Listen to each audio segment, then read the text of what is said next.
Hello दोस्तों, NCERT cafe में आपका स्वागत है। आज हम लोग new NCERT geography class 12 chapter number 4 प्राथमिक क्रियाएं को पढ़ेंगे। ये परीक्षा की दृष्टि से बहुत ही महत्वपूर्ण टॉपिक है। आइए इंपॉर्टेंट पॉइंट्स को डिस्कस करते हैं। मानव के वो कार्यकलाप जिनसे आय प्राप्त होती है आर्थिक क्रिया कहा जाता है। आर्थिक क्रियाओं को मुख्यतः 4 वर्गों में विभाजित किया जाता है: प्राथमिक, द्वितीयक, तृतीयक एवं चतुर्थ क्रियाएं। प्राथमिक क्रियाएं प्रत्यक्ष रूप से पर्यावरण पर निर्भर है, क्योंकि ये पृथ्वी के संसाधनों जैसे भूमि, जल, वनस्पति, भवन निर्माण सामग्री एवं खनिजों के उपयोग के विषय में बतलाती है। इस प्रकार इसके अंतर्गत आखेट आखेट क्या हो जाएगा? शिकार करने वाला या शिकारी। भोजन संग्रह, पशुचारण, मछली पकड़ना, वनों से लकड़ी काटना, कृषि एवं खनन कार्य सम्मिलित किए जाते हैं। इसको पूछा जाता है, खनन कार्य किसके अंतर्गत आता है? प्राथमिक क्रिया के अंतर्गत। मछली पकड़ने एवं कृषि करने का कार्यक्रम से तटीय एवं मैदानी भागों के निवासी ही क्यों करते हैं? वे कौन से भौतिक एवं सामाजिक कारक है जो विभिन्न प्रदेशों में प्राथमिक क्रियाओं के प्रकार को निर्धारित करते हैं? लिख लीजिएगा, क्योंकि तटीय क्षेत्र में खारे झील और ज्वारनदमुख पाए जाते हैं जो मछली पालन के लिए उपयुक्त हैं। क्या आप जानते हैं प्राथमिक कार्यकलाप करने वाले लोग, उनका कार्य क्षेत्र घर से बाहर होने के कारण लाल कॉलर श्रमिक कहलाते हैं। लाल कलर श्रमिक किसके अंतर्गत आता है? प्राथमिक क्रिया के अंतर्गत। ये पूछा गया प्रश्न है। आखेट और भोजन संग्रह। आखेट हो गया आपका शिकारी। मानव सभ्यता के आरंभिक युग में आदिम कालीन मानव अपने जीवन निर्वाह के लिए अपने समीप के वातावरण पर निर्भर रहता था। उसका जीवन निर्वाह 2 कार्यों द्वारा होता था: पशुओं का आखेट कर, पशुओं का शिकारी करके, और अपने समीप के जंगलों से खाने योग्य जंगली पौधे एवं कंदमूल आदि को एकत्रित कर। आदिमकालीन समाज जंगली पशुओं पर निर्भर था। अति शीत एवं अत्यधिक गर्म प्रदेशों के रहने वाले लोग आखेट द्वारा जीवन यापन करते थे, मतलब शिकारी द्वारा जीवन यापन करते थे। तकनीकी विकास के कारण यद्यपि मत्स्य ग्रहण आधुनिकीकरण से युक्त हो गया है, तथापि तटवर्ती क्षेत्रों में रहने वाले लोग अभी भी मछली पकड़ने का कार्य करते हैं। अवैध शिकार के कारण जीवों की कई प्रजातियां या तो लुप्त हो गई या संकटापन्न है। प्राचीन काल के आखेटक पत्थर या लकड़ी के बने औजार एवं तीर इत्यादि का प्रयोग करते थे, जिससे मारे जाने वाले पशुओं की संख्या सीमित रहती थी। भारत में शिकार पर प्रतिबंध क्यों लगाया गया? अगर नहीं लगाया गया तो जैव विविधता समाप्त हो जाएगी।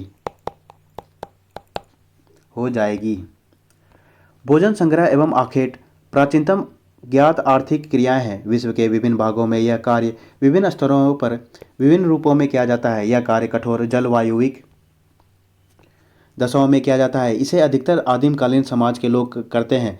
ये लोग अपने भोजन, वस्त्र एवं शरण की आवश्यकता की पूर्ति हेतु पशुओं एवं वनस्पति का संग्रह करते हैं। इस कार्य के लिए बहुत कम पूंजी एवं निम्न स्तरीय तकनीकी ज्ञान की आवश्यकता होती है। इसमें भोजन अधिशेष भी नहीं रहता एवं प्रति व्यक्ति उत्पादकता भी कम होती है। मिजोरम में संतरे एकत्र करती महिलाएं को दिखाया गया है। भोजन संग्रह विश्व के 2 भागों में किया जाता है: उच्च अक्षांश के क्षेत्र में, जिसमें उत्तरी कनाडा, उत्तरी यूरेशिया एवं दक्षिणी चिली आते हैं। निम्न अक्षांश के क्षेत्र में, जिसमें अमेजन बेसिन, उष्णकटिबंधीय अफ्रीका, ऑस्ट्रेलिया एवं दक्षिणी पूर्वी एशिया का आंतरिक प्रदेश आता है। आइए हम लोग चित्र में देखते हैं। निर्वाहन संग्रह के क्षेत्र को दिखाया गया है। ये आपका हो गया कनाडा और ये हो गया यूरेशिया। ये वाला पार्ट क्या हो जाएगा? ये आपका उच्च अक्षांश वाला पार्ट हो गया ये। और ये आपका हो गया 0 डिग्री, और ये हो गया कर्क रेखा, और ये हो गया आपका मकर रेखा। इसके बीच में जो है ये आपका निम्न अक्षांश, ये हो गया आपका दक्षिणी चिली, और ये आपका अफ्रीका, और ये वाला पार्ट हो गया जो दक्षिणी पूर्व एशिया। इसको मैं अपने तरीके से समझाता हूँ। ये आपका ग्लोब हो गया, ये वाला 0 डिग्री, और ये हो गया 90 डिग्री नॉर्थ, और ये 90 डिग्री साउथ। ये आपका हो गया उच्च अक्षांश, और ये वाला पार्ट हो गया निम्न अक्षांश। अब आप लोग समझ गए होंगे। आधुनिक समय में भोजन संग्रह के कार्य का कुछ भागों में व्यापारीकरण भी हो गया है। ये लोग कीमती पौधों की पत्तियां, छाल एवं औषधीय पौधों को सामान्य रूप से संशोधित कर बाजार में बेचने का कार्य भी करते हैं। पौधे के विभिन्न भागों का ये उपयोग करते हैं। उदाहरण के तौर पर छाल का उपयोग कुनैन, चमड़ा तैयार करना एवं कार्क के लिए, पत्तियों का उपयोग पेय पदार्थ, दवाइयाँ एवं कांति वर्धक वस्तुएं बनाने के लिए, रेशे को कपड़ा बनाने, दृढ़ फल को भोजन एवं तेल के लिए, एवं पेड़ के तने का उपयोग रबड़, बलाटा, गोंद व राल बनाने के लिए करते हैं। क्या आप जानते हैं च्युइंगम जो चूसने के बाद शेष बचे भाग को क्या कहते हैं? क्या तुम जानते हो कि इसे चिकल कहते हैं? ये जेपोटा वृक्ष के दूध से बनता है। तो ये इंपॉर्टेंट हो गया च्युइंगम। इसको हम लोग क्या कहते हैं? चिकल। ये किससे बनता है? तो जेपोटा वृक्ष के दूध से।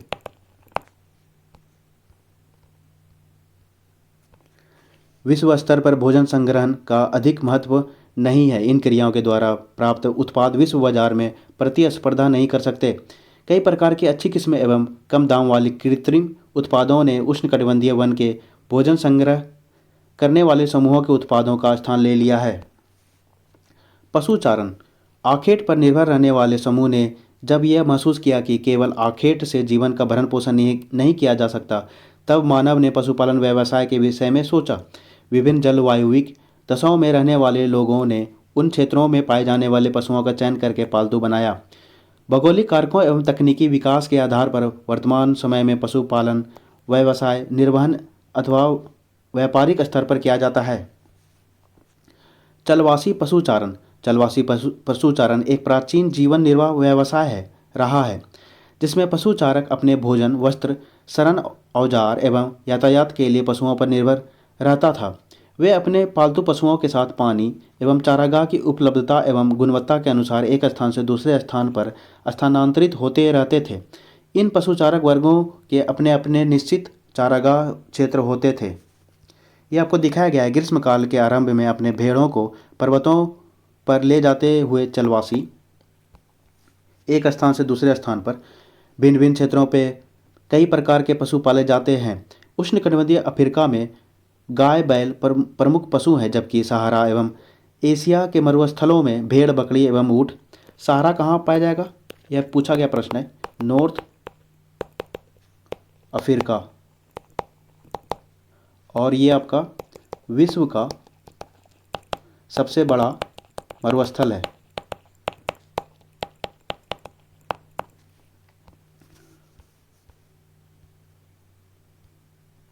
ऊँट पाला जाता है। तिब्बत एवं एंडीज के पर्वतीय भागों में याक व लामा, आर्कटिक और उप उत्तरी ध्रुवों में रेंडियर पाला जाता है।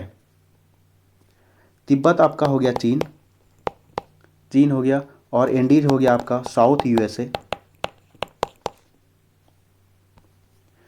चलवासी पशुचारण के 3 प्रमुख क्षेत्र हैं। इसका प्रमुख क्षेत्र उत्तरी अफ्रीका में एटलांटिक तट से अरब प्रायद्वीप होता हुआ मंगोलिया एवं मध्य चीन तक फैला हुआ है। दूसरा क्षेत्र यूरोप तथा एशिया के टुंड्रा प्रदेश में है, जबकि तीसरा क्षेत्र दक्षिणी गोलार्ध में पश्चिमी अफ्रीका एवं मेडागास्कर द्वीप पर है। 4.4 में दिखाया गया है आपका। चलवासी पशुचारण के क्षेत्र को दिखाया गया है। ये आपका पार्ट हो गया अफ्रीका, ये एशिया, और ये आपका और कौन सा है? ये वाला अफ्रीका वाला पार्ट में हम लोग बाद में डिस्कस करते हैं। नए चारागाहों की खोज में ये पशुचारक समतल भागों एवं पर्वतीय क्षेत्रों में लंबी दूरियां तय करते हैं। गर्मियों में मैदानी भाग से पर्वतीय चारागाह की ओर एवं शीत में पर्वतीय भाग से मैदानी चारागाहों की ओर प्रवास करते हैं। इनकी इस गतिविधि को ऋतु प्रवास कहा जाता है। भारत में हिमालय के पर्वतीय क्षेत्रों में गुज्जर, बकरवाल, गद्दी एवं भूटिया लोगों के समूह ग्रीष्मकाल में मैदानी भागों से पर्वतीय क्षेत्रों में चले जाते हैं एवं शीतकाल में पर्वतीय क्षेत्रों से मैदानी क्षेत्र में आ जाते हैं। इस प्रकार टुंड्रा प्रदेश में ग्रीष्म काल में दक्षिण से उत्तर की ओर एवं शीत में उत्तर से दक्षिण की ओर चलवासी पशुचारकों का पशुओं के साथ प्रवास होता है।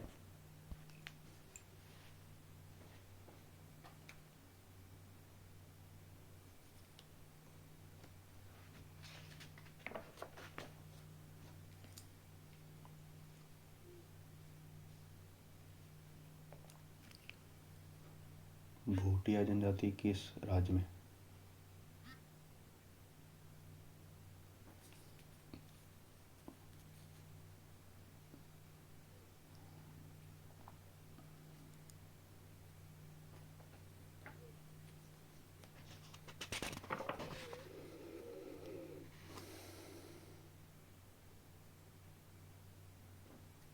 आपका पूछा जाता है, आप लोग लिख लीजिएगा नोट करके,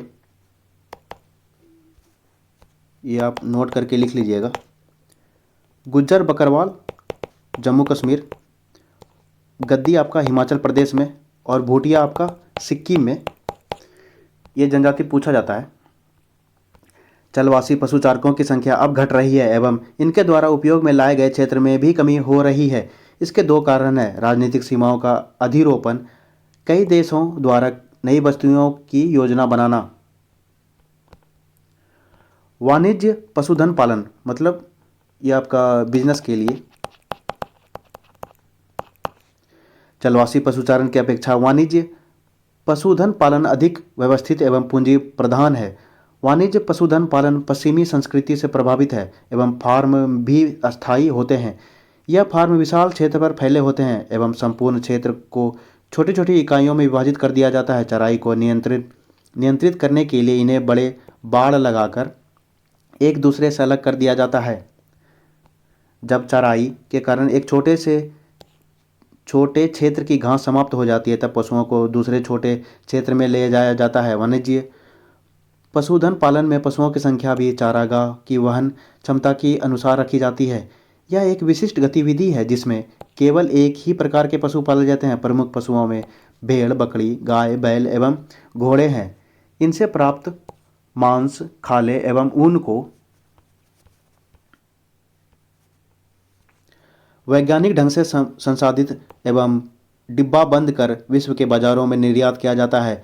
पशु फार्म में पशुधन पालन वैज्ञानिक आधार पर व्यवस्थित किया जाता है। इसमें मुख्य ध्यान पशुओं के प्रजनन, जननिक सुधार, बीमारियों पर नियंत्रण एवं उनके स्वास्थ्य पर दिया जाता है। ये आपको दिखाया गया है वाणिज्य पशुधन पालन। अलास्का के उत्तरी प्रदेशों में रेंडियर पालन, जहां कुल भंडार का लगभग 2/3 अधिकांश एस्क्यूमो रखते हैं। ये पूछा गया प्रश्न है, एस्क्यूमो किस भौगोलिक क्षेत्र से संबंधित है? ये आपका हो जाएगा ध्रुवीय क्षेत्र। एसएससी 2022 में पूछा गया ये प्रश्न। आइए हम लोग ऊपर देख लेते हैं, चलवासी पशुचारण के क्षेत्र को देखते हैं हम लोग। ये आपका नॉर्थ अफ्रीका और ये आपका एशिया, ये आपका मंगोलिया, चीन और ये आपका हो गया मेडागास्कर।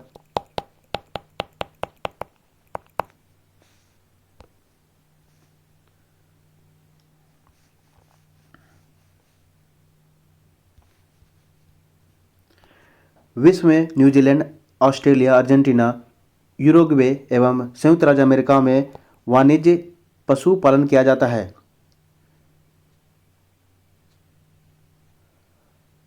एक इम्पोर्टेंट है आपका अर्जेंटीना घास का मैदान को पूछा जाता है। पंपास घास का मैदान, ये कहाँ है? आपका साउथ यूएसए। और आपका ऑस्ट्रेलिया में एक भेड़ है, इसको पूछा जाता है मेरिनो नाम का।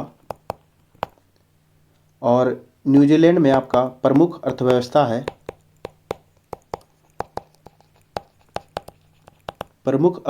आपका पशुपालन है। ये पूछा जाता है। कृषि विश्व में पाए जाने वाली विभिन्न भौतिक, सामाजिक एवं आर्थिक दशाएं कृषि कार्य को प्रभावित करती है एवं इसी प्रभाव के कारण विभिन्न कृषि प्रणालियां देखी जाती है। कृषि विभिन्न प्रकार के फसलों को का बोया जाना तथा पशुपालन विभिन्न कृषि विधियों पर आधारित होता है। मुख्य प्रणालियां निम्नलिखित है। निर्वाह कृषि जीवन जीने के लिए इस प्रकार के कृषि में कृषि क्षेत्र में रहने वाले स्थानीय उत्पादों का संपूर्ण अथवा लगभग का उपयोग करते हैं। इसको दो भागों में वर्गीकृत किया जा सकता है। आदिकालीन निर्वाह कृषि। आदिकालीन निर्वाह कृषि एवं अथवा स्थानांतरणशील कृषि कार्य उष्णकटिबंधीय क्षेत्रों में किया जाता है, जहां आदिम जाति के, ये आपको दिखाया गया है, वाणिज्य पशुधन पालन के क्षेत्र को दिखाया गया है। ये आपका अर्जेंटीना और दक्षिण अमेरिका में ही है यूरुग्वे। ये आपका उत्तरी अमेरिका, नॉर्थ यूएसए, और ये आपका अफ्रीका, आपका ये यूरेशिया, यूरोप और एशिया दोनों मिला करके। ये आपका ऑस्ट्रेलिया और ये आपका न्यूजीलैंड का अर्थव्यवस्था पशुपालन पर निर्भर है। आदिकालीन निर्वाह कृषि के क्षेत्र को दिखाया गया है। ये आपका पार्ट हो गया दक्षिण अमेरिका, और ये वाला मध्य यूएसए,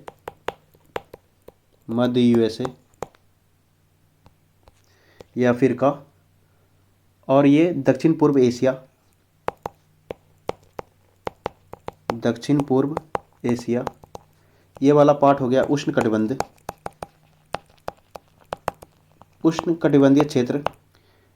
ये आपका कर्क रेखा और मकर रेखा के बीच उष्णकटिबंधीय क्षेत्र। तो आदिकालीन निर्वाह कृषि का क्षेत्र कौन कौन सा हो जाएगा? मध्य यूएसए, साउथ यूएसए, अफ्रीका और दक्षिणी पूर्व एशिया।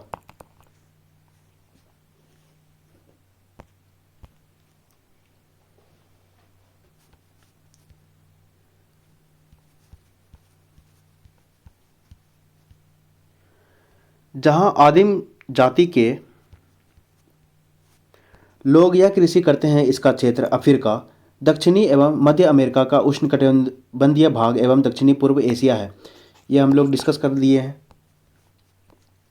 इन क्षेत्रों की वनस्पति को जला दिया जाता है एवं जली हुई राख की परत उर्वरक का कार्य करती है। इस प्रकार स्थानांतरणशील कृषि कर्तन एवं दहन कृषि भी कहलाती है, मतलब जूमिंग कृषि। यह अधिकतर आपका नॉर्थ ईस्ट भारत में। इसमें बोए गए खेत बहुत छोटे छोटे होते हैं एवं खेती भी पुराने औजार जैसे लकड़ी, कुदाली एवं फावड़े द्वारा की जाती है। कुछ समय पश्चात 3 से 5 वर्ष जब मिट्टी का उपजाऊपन समाप्त हो जाता है, तब कृषक नए क्षेत्र में वन जलाकर कृषि के लिए भूमि तैयार करता है। कुछ समय पश्चात कृषक वापस पहले वाले कृषि क्षेत्र पर कृषि कार्य करने आ जाता है। इस कृषि कार्य में सबसे बड़ी समस्या यह है कि इस क्षेत्र में भूमि की उर्वरता कम होती जाती है, जिससे झूम का चक्र आग लगाकर कृषि क्षेत्र तैयार करना छोटा होता जाता है। उष्णकटिबंधीय क्षेत्र में इसे अलग अलग नामों से जाना जाता है। भारत के उत्तरी पूर्वी राज्यों में इसे झूमिंग, मध्य अमेरिका एवं मेक्सिको में मिल्पा एवं मलेशिया एवं इंडोनेशिया में लादांग कहा जाता है। आप ऐसे अन्य क्षेत्रों का पता लगाइए जहां इस प्रकार की कृषि की जाती है एवं वहां इसे किस नाम से पुकारते हैं। ये इंपॉर्टेंट हो गया। ये आपका झूमिंग कृषि आपका हो गया उत्तर पूर्व राज्य भारत वाला, और आपका मध्य यूएसए और मैक्सिको में क्या कहा जाएगा आपका? मिल्पा। आप लोग नोट करके लिख लीजिएगा, ये बहुत ही इंपॉर्टेंट है। मलेशिया और इंडोनेशिया में कौन सा कृषि कहा जाएगा? लदांग।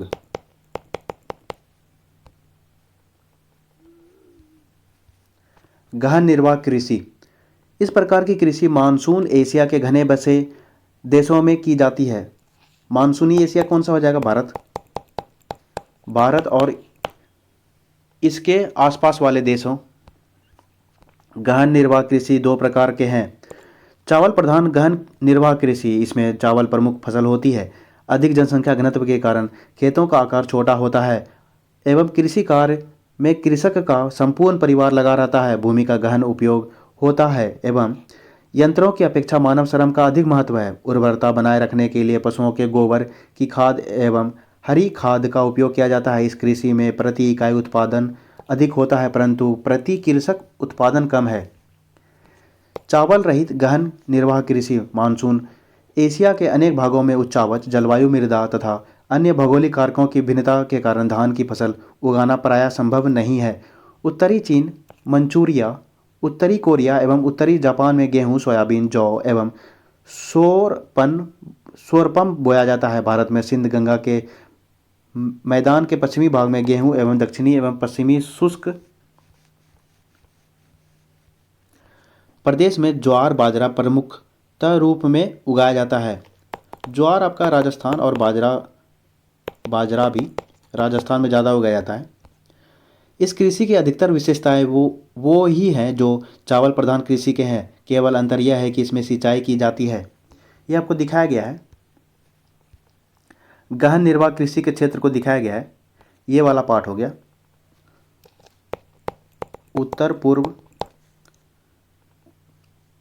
उत्तर पूर्व एशिया, ये आपका मानसून। भारत हो गया आपका, ये हो गया कोरिया, चीन और ये वाला हो गया जापान।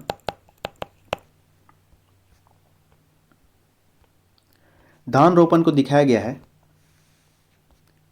रोपण कृषि, यूरोपीय लोगों ने विश्व के अनेक भागों का औपनिवेशीकरण किया तथा कृषि के कुछ अन्य रूपों की शुरुआत की, जैसे रोपण कृषि जो वृहद स्तरीय लाभोन्मुख उत्पादन प्रणाली है। यूरोपीय उपनिवेशों ने अपने अधीन उष्णकटिबंधीय क्षेत्रों में चाय, कॉफी, कोको, रबड़, कपास, गन्ना, केले एवं अनानास की पौधा लगाई।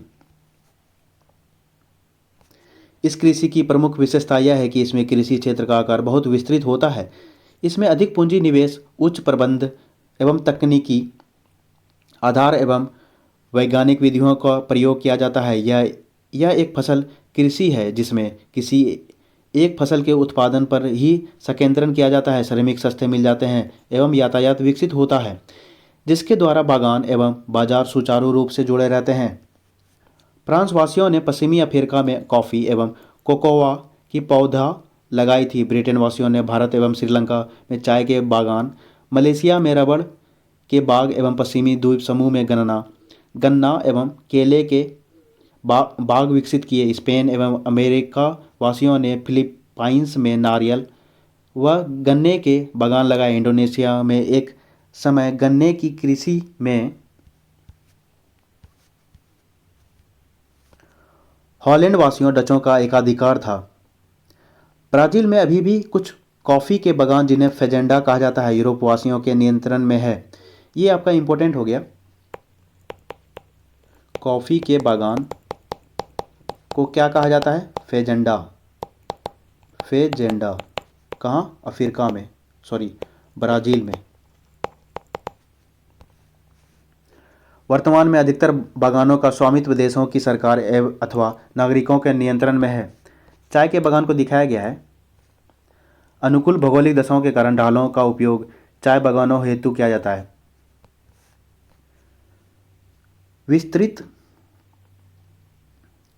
विस्तृत वाणिज्य अनाज कृषि, मध्य अक्षांशों के आंतरिक अर्धशुष्क प्रदेशों में इस प्रकार की कृषि की जाती है। इसकी मुख्य फसलें गेहूं है, यद्यपि अन्य फसलें जैसे मक्का, जौ, राई एवं जई भी बोई जाती है। इस कृषि में खेतों का आकार बहुत बड़ा होता है एवं खेत जोतने से फसल काटने तक सभी कार्य यंत्रों द्वारा संपन्न किए जाते हैं। इसमें प्रति एकड़ उत्पादन कम होता है परंतु प्रति व्यक्ति उत्पादन अधिक होता है। ये आपको दिखाया गया है, मशीनीकृत अनाज कृषि को दिखाया गया है। कंबाइन क्रू एक दिन में कई हेक्टेयर भूमि से अनाज काटने में सक्षम है। ये कुछ प्रश्न है, ये आपका गन्ना वाला। क्यूबा में और सबसे ज़्यादा, और गन्ना को क्या कहते हैं? गन्ना को चीनी का कटोरा कहा जाता है, कटोरा कहा जाता है। क्यूबा को चीनी का कटोरा कहा जाता है। ये पूछा गया प्रश्न है।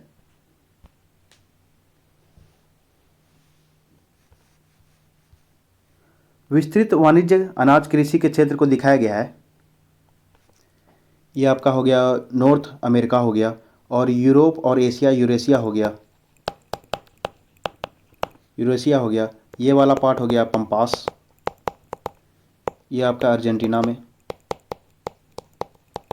अर्जेंटीना में। और ये आपका हो गया वेल्डस, और ये आपका हो गया साउथ अफ्रीका में वेल्स। ये आपका हो गया ऑस्ट्रेलिया में, कहाँ? डाउन्स वाले भाग में। और ये आपका न्यूजीलैंड हो गया।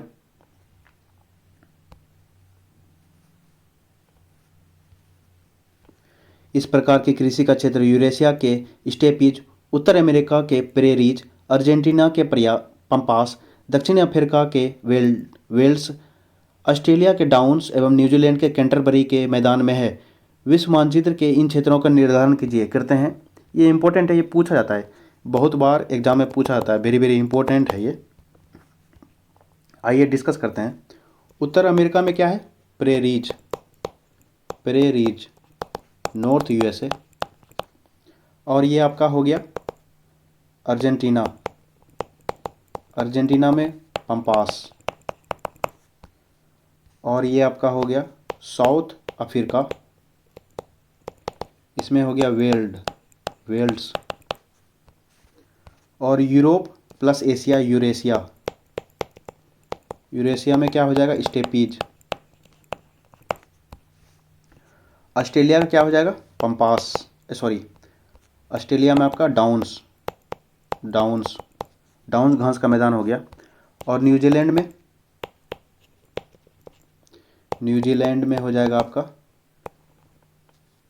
न्यूजीलैंड में क्या हो गया? कैंटरबरी।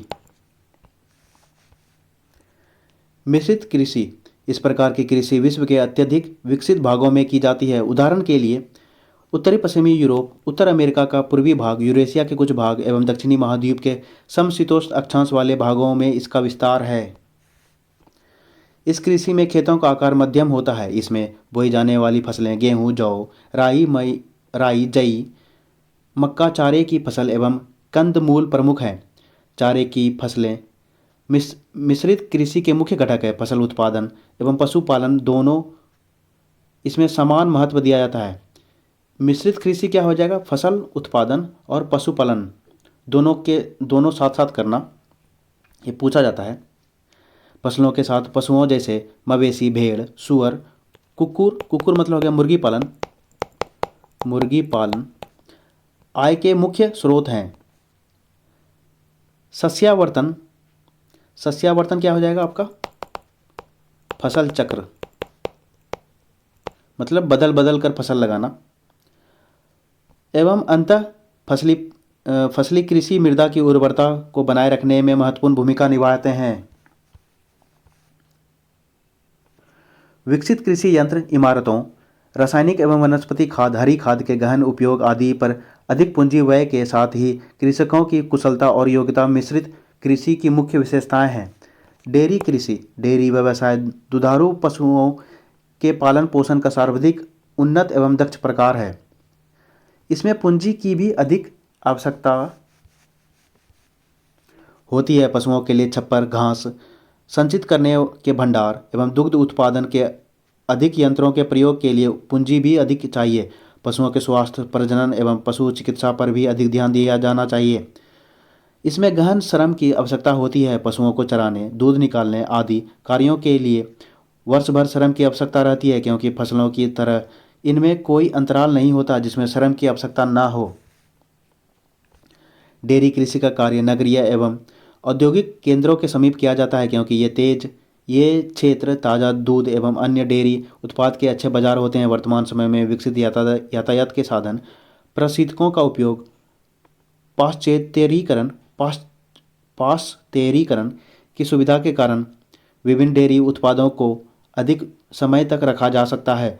वाणिज्य डेयरी कृषि तीन प्रमुख क्षेत्र हैं। सबसे बड़ा प्रदेश उत्तरी पश्चिमी यूरोप का क्षेत्र, दूसरा कनाडा एवं तीसरा न्यूजीलैंड, दक्षिणी पूर्व ऑस्ट्रेलिया एवं तस्मानिया।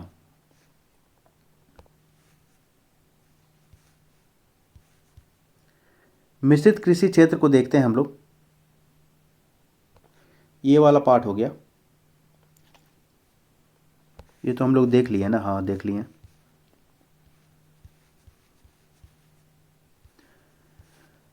ऑस्ट्रेलिया में डेयरी फार्म को दिखाया गया है।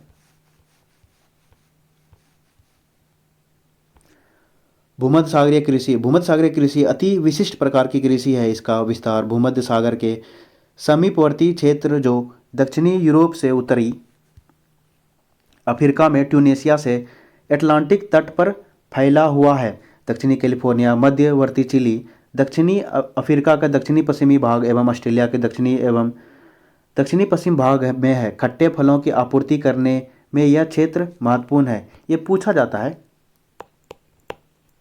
खट्टे फल भूमध्य सागरीय। अंगूर की कृषि भूमध्य सागरीय क्षेत्र की विशेषता है। इस क्षेत्र के कई देशों में अच्छे किस्म के अंगूरों से उच्च गुणवत्ता वाली मदिरा का उत्पादन किया जाता है। निम्न श्रेणी के अंगूरों को सुखाकर मुनक्का एवं किशमिश बनाई जाती है। अंजीर एवं जैतून भी यहाँ उत्पन्न होता है। शीत ऋतु में जब यूरोप एवं संयुक्त राज्य अमेरिका में फलों एवं सब्जियों की मांग होती है, तब इसी क्षेत्र से पूर्ति की जाती है। स्विट्जरलैंड में एक अंगूर का बाग को दिखाया गया है।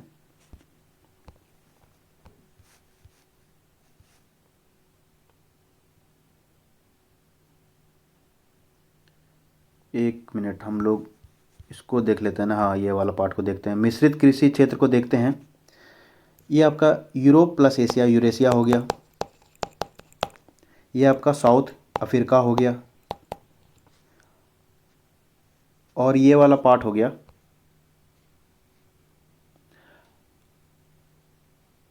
ये हो गया पूरब में आपका अमेरिका पूर्वी क्षेत्र में।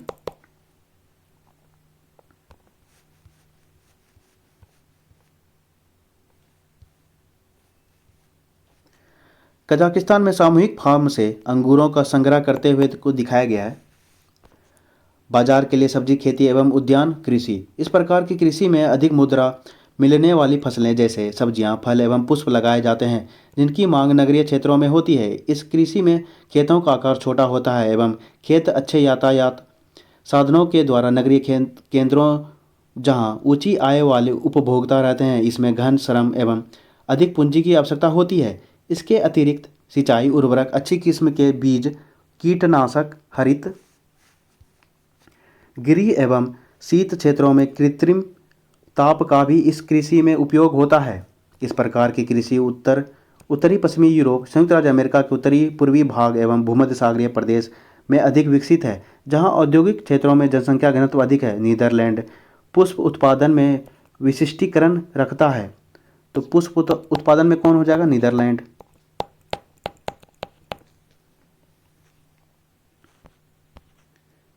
ये आपका कहाँ है? यूरोप में है। यूरोप महाद्वीप का क्षेत्र है नीदरलैंड।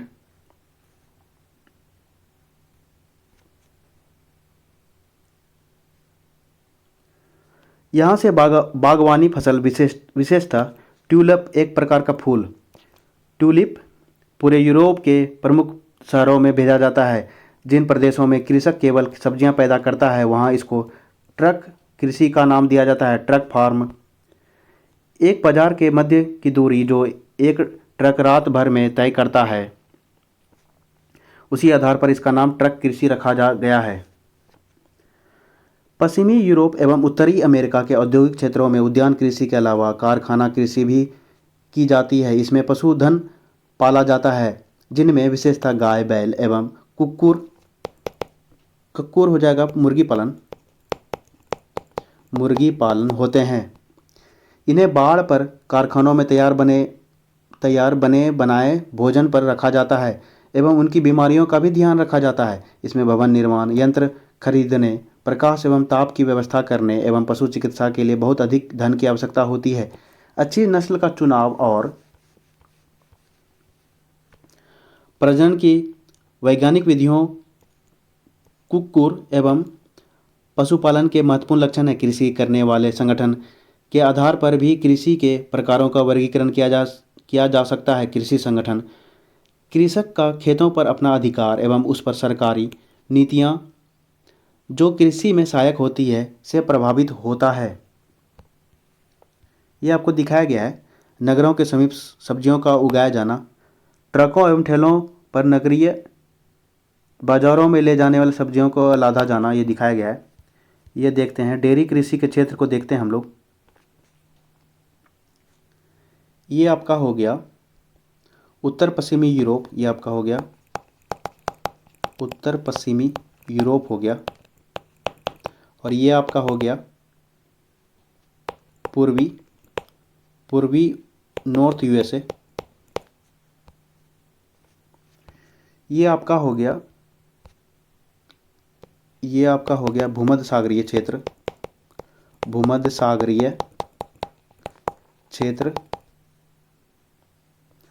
अंगूर की खेती। ये ऑस्ट्रेलिया वाला पार्ट हो गया, तस्मानिया। एक मिनट, दक्षिणी पूर्व ऑस्ट्रेलिया हो गया, और ये वाला पार्ट हो गया, ये हो गया तस्मानिया, और ये आपका न्यूजीलैंड।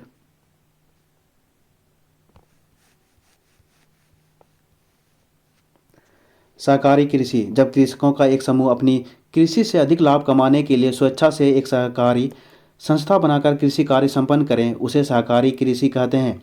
इसमें व्यक्तिगत फार्म अक्षुण्ण रहते हुए सहकारी रूप में कृषि की जाती है। सहकारी संस्था कृषकों को सभी रूप में सहायता करती है। यह सहायता कृषि कार्य में आने वाली सभी चीज़ों की खरीद करने, कृषि उत्पाद को उचित मूल्य पर बेचने एवं सस्ती दरों पर प्रसंस्कृत साधनों को जुटाने के लिए होती है। सहकारी आंदोलन एक शताब्दी पूर्व आरंभ हुआ था एवं पश्चिमी यूरोप के डेनमार्क, नीदरलैंड, बेल्जियम, स्वीडन एवं इटली में यह सफलतापूर्वक चला। सबसे अधिक सफलता इसे डेनमार्क में मिली, जहां प्रत्येक कृषक इसका सदस्य है। डेनमार्क में यह आंदोलन सर्वाधिक सफल रहा, जहां व्यावहारिक रूप से प्रत्येक कृषक इस आंदोलन का सदस्य है। तो सबसे ज़्यादा सफलता कहाँ मिला इसको? डेनमार्क में।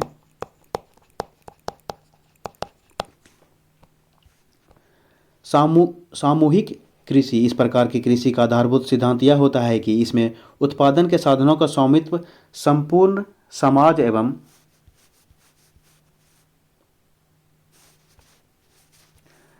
सामूहिक श्रम पर आधारित होता है। कृषि का यह प्रकार पूर्व सोवियत संघ रूस में प्रारंभ हुआ था, जहां कृषि की दशा सुधारने एवं उत्पादन में वृद्धि व आत्मनिर्भरता प्राप्ति के लिए सामूहिक कृषि प्रारंभ की गई। इस प्रकार की सामूहिक कृषि को सोवियत संघ में कोलखाहोज का नाम दिया गया। ये इंपॉर्टेंट हो गया। ये क्या हो गया? सामूहिक कृषि कोलखाहोज, कहाँ? रूस में। सभी कृषक अपने संसाधन जैसे भूमि, पशुधन एवं श्रम को मिलाकर कृषि कार्य करते थे।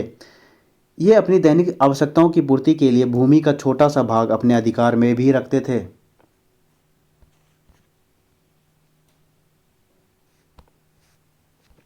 खनन, मानव विकास के इतिहास में खनिजों की खोज की कई अवस्थाएं देखी जा सकती है, जैसे ताम्र युग, कांस्य युग एवं लौह युग। प्राचीन काल में खनिजों का उपयोग औजार बनाने, बर्तन बनाने एवं हथियार बनाने तक ही सीमित था।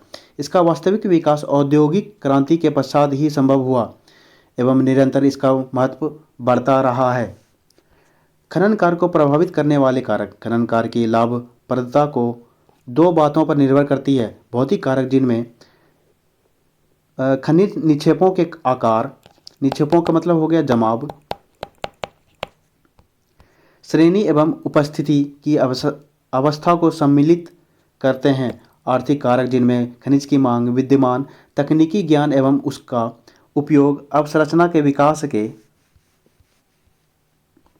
लिए उपलब्ध पूंजी एवं यातायात व श्रम पर होने वाला व्यय आता है। ये दिखाया गया है मैक्सिको की खाड़ी में तेल वेधन क्रिया को दिखाया गया है। खनन की विधियां। उपस्थिति की अवस्था एवं अयस्क की प्रकृति के आधार पर खनन के दो प्रकार हैं, धरातलीय एवं भूमिगत खनन। धरातलीय खनन को विवृत खनन भी कहा जाता है। विवृत खनन क्या हो जाएगा आपका?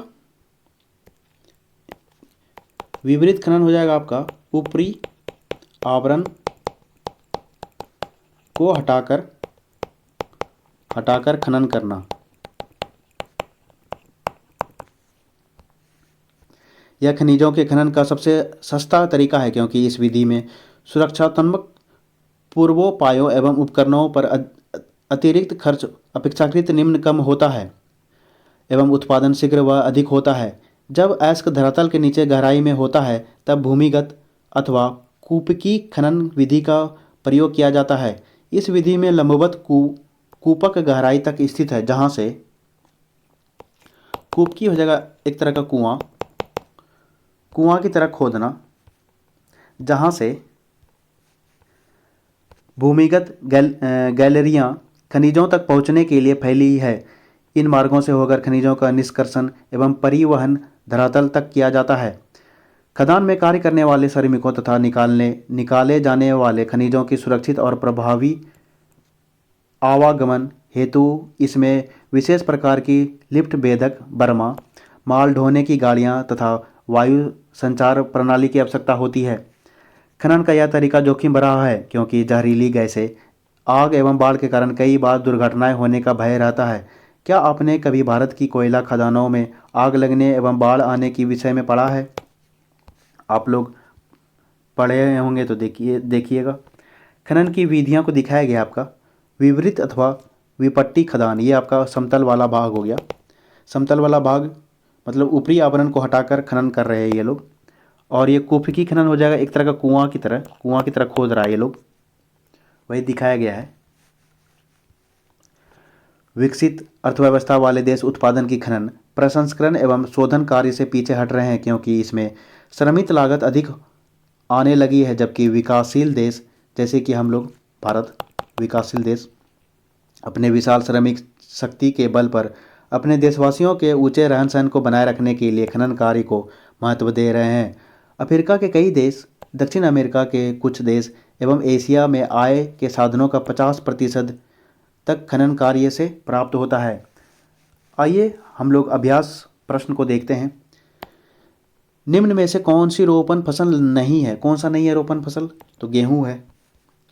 निम्न देशों में से किस देश में सहकारी कृषि का सफल परीक्षण किया गया है? आपका डेनमार्क, आपका यूरोप महाद्वीप का एक देश है। फूलों की कृषि को क्या कहलाती है? फूलों की कृषि कहलाती है पुष्पोत्पादन। निम्न में से कौन सी कृषि के प्रकार का विकास यूरोपीय औपनिवेशिक समूहों द्वारा किया गया? कौन सा किया गया? रोपण कृषि। निम्न प्रदेशों में से किसमें विस्तृत वाणिज्य अनाज कृषि नहीं की जाती? Amazon basin, south USA. निम्न में से किस प्रकार की कृषि में खट्टे रसदार फलों की कृषि की जाती है? ये वेरी इंपॉर्टेंट क्वेश्चन है, कितने बार पूछा गया है। भूमध्य सागरीय कृषि, इसमें अंगूरों की खेती होती है।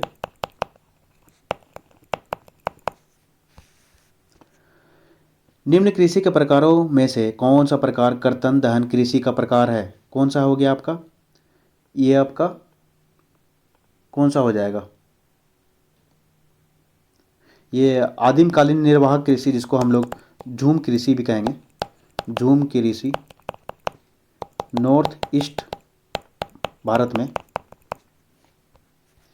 निम्न में से कौन सी एकल कृषि नहीं है? कौन सा नहीं है आपका? मिश्रित कृषि।